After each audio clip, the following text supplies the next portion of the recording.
Today in Washington, we have had important and positive discussions to deepen our bilateral economic relationship and expand our cooperation to shape the challenges and future for this remainder of this century.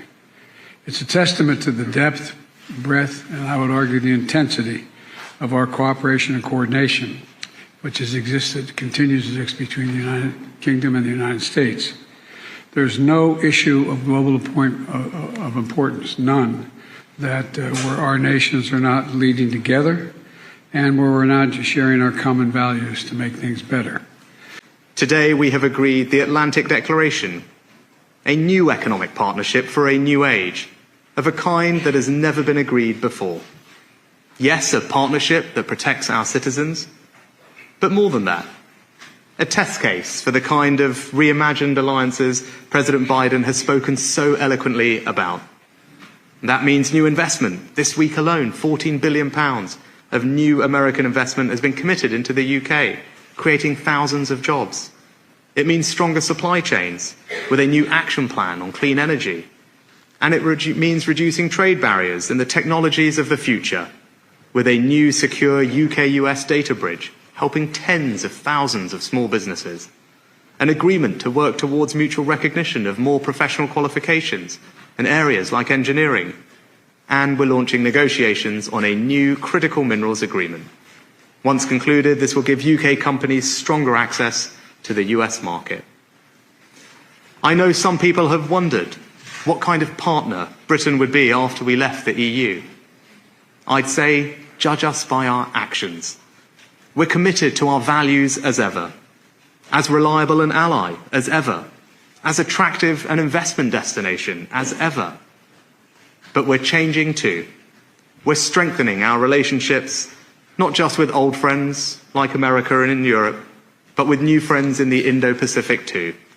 And we now have the freedom to regulate the new technologies that will shape our economic future, like AI, more quickly and flexibly. That is the future that we are creating in Britain. Confident, proud, and free. And let me close with a personal reflection. As Joe mentioned, he and I have seen quite a lot of each other in recent months. I gather our wives have even started to take spin classes together. And we were talking earlier about our hometowns. Joe is very rightly proud of Scranton. And I was telling him a little bit about Southampton in England, where I'm from.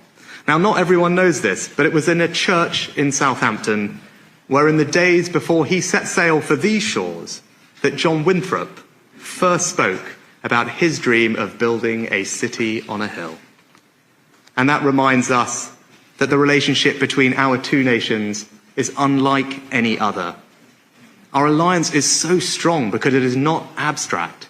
It is rooted in our people.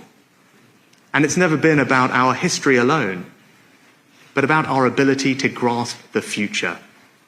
We share the same beliefs, pursue the same purpose, and act according to the same ideals. And that's why today, as we meet the challenges of our time, we can depend on each other with absolute conviction. When the United States and the United Kingdom stand together, the world is a safer, better, and more prosperous place. And that's why ours is the indispensable alliance.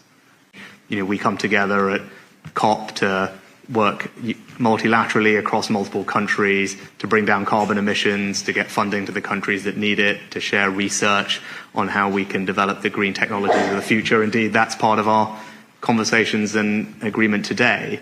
Now, we need to bring that same spirit of urgency, I think, to the challenges and opportunities that AI poses, because the pace of the technological change is faster than people had anticipated. And I think the letter that you mentioned kind of reminded us that we do need to work urgently to address this issue. And I'm delighted that Joe and I and others will be doing that with all great haste.